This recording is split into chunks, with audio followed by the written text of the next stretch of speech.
This is Amy Sermon with Max Knowledge, and I'm here today with Dr. Chris Stabile, Vice Chancellor and Director of the Center for Teaching and Learning at Kaiser University. Chris, thank you so much for joining me. I really appreciate it.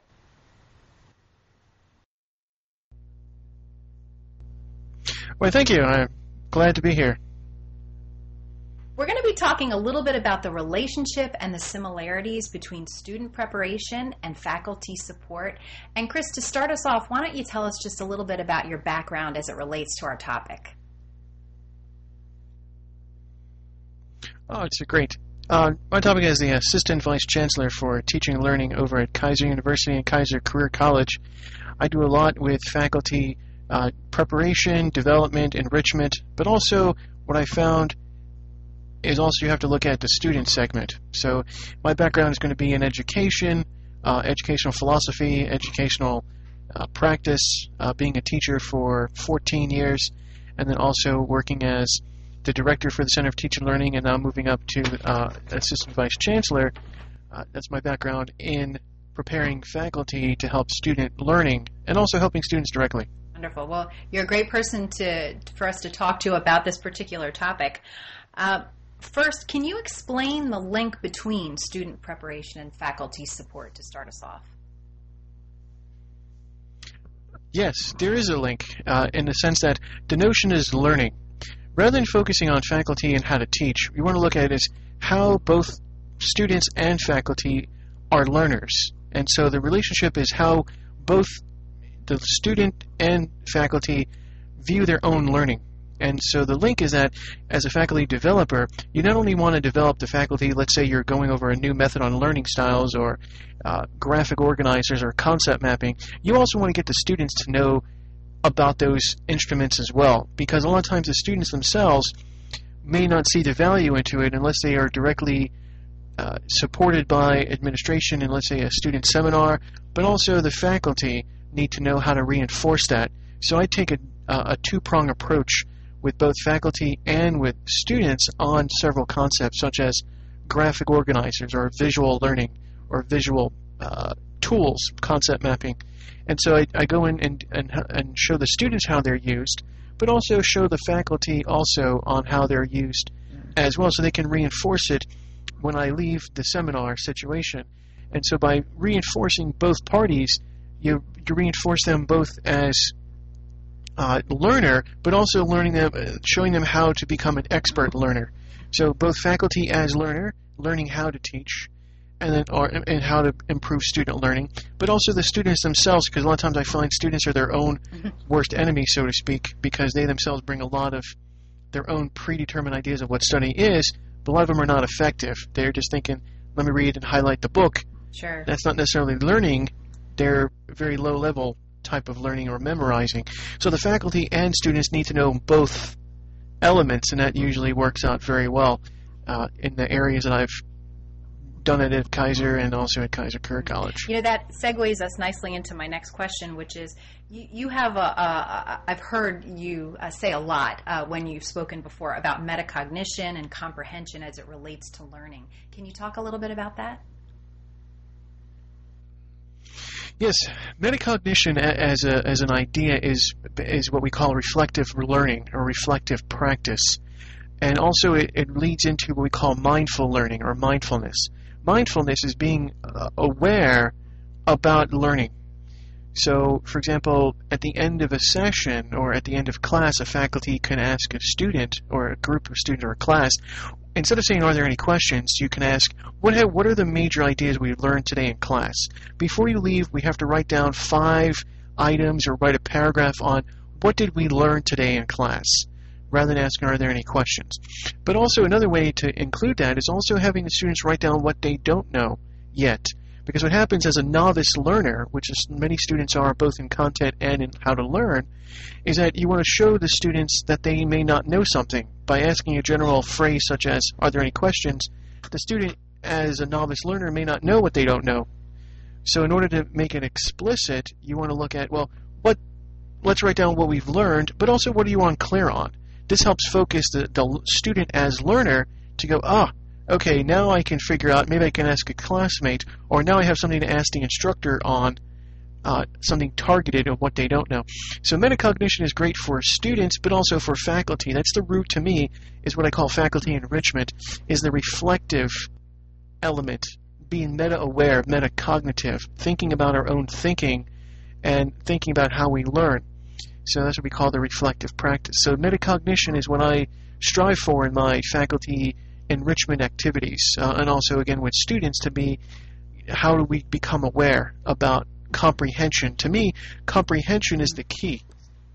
It's the missing link, I call it, or the lost art of reflection. Many students focus on the low level of knowledge of, let me just memorize and highlight. And then the faculty may have a test that reinforces that. But I look at teaching and learning at the comprehension level. That is the missing link to critical thinking.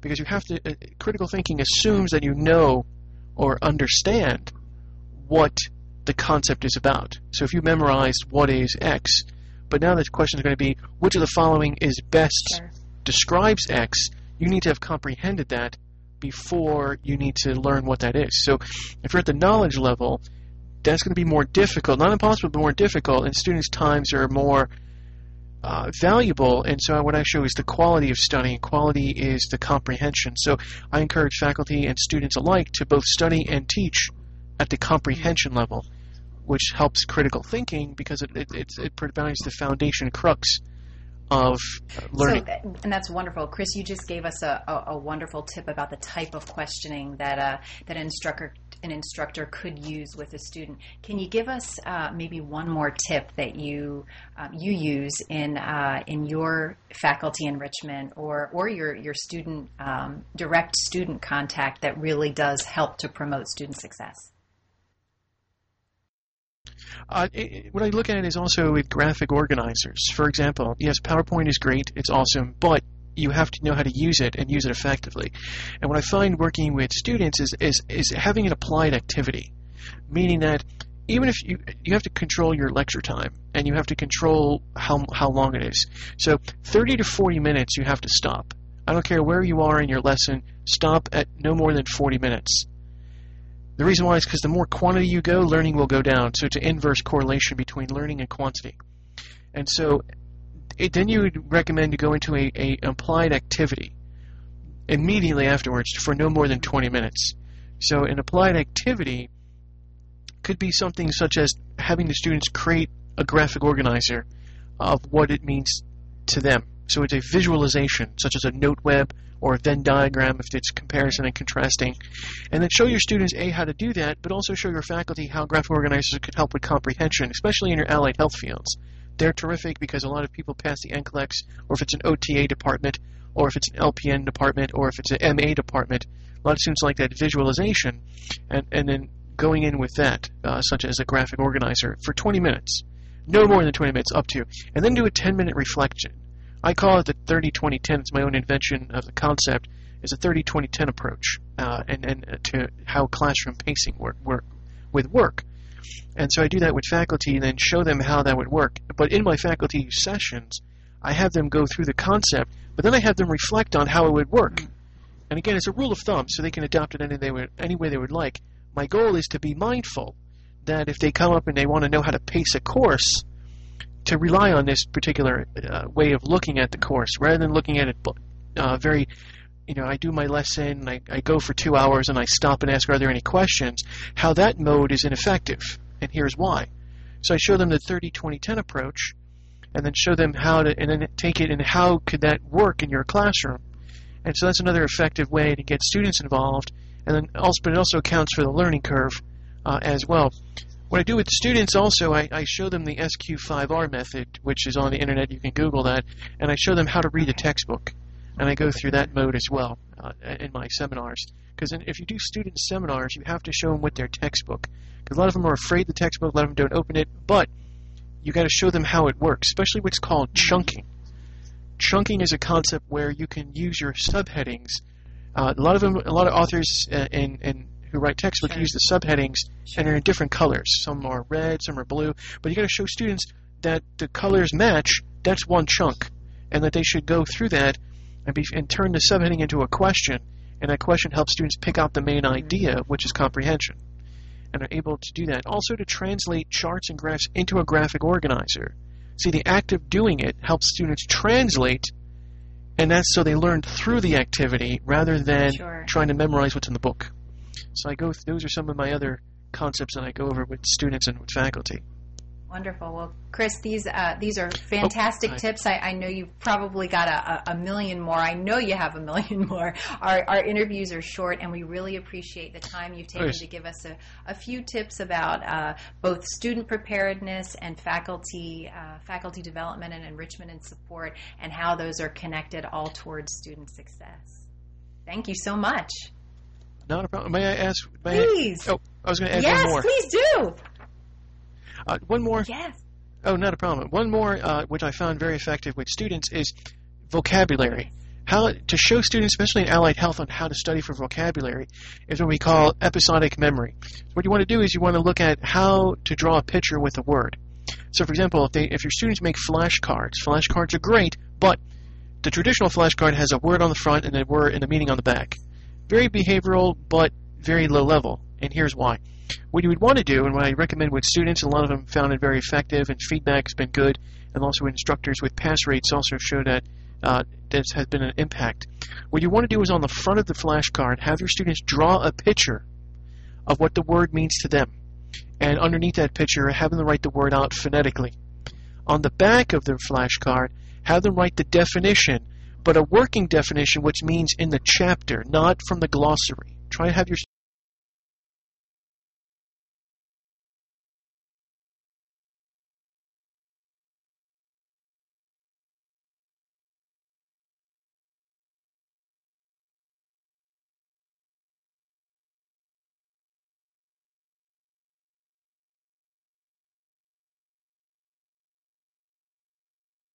a short sentence of how it's used. So in order to promote vocabulary, especially in a lot of nursing programs or allied health in particular, or even IT, and if there's a lot of vocabulary, that's one method that I would recommend to use with your students. Faculty, to go with vocabulary is using a word bank on the board. So if you have a whiteboard, throw up about 15 or 20 terms or less, or how many you're going to use for that hour or day, and write them up there and use them as you're lecturing. Point to them as you go towards it. So those are other two techniques about vocabulary development that works with student learning.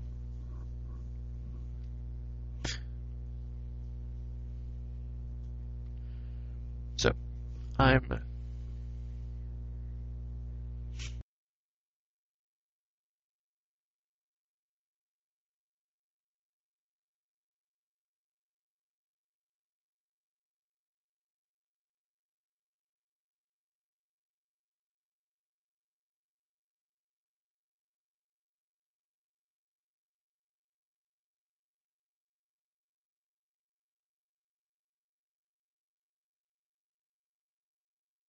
Wonderful. Chris, thank you again so much. You're a wealth of information, and we really appreciate it. Thanks for joining us.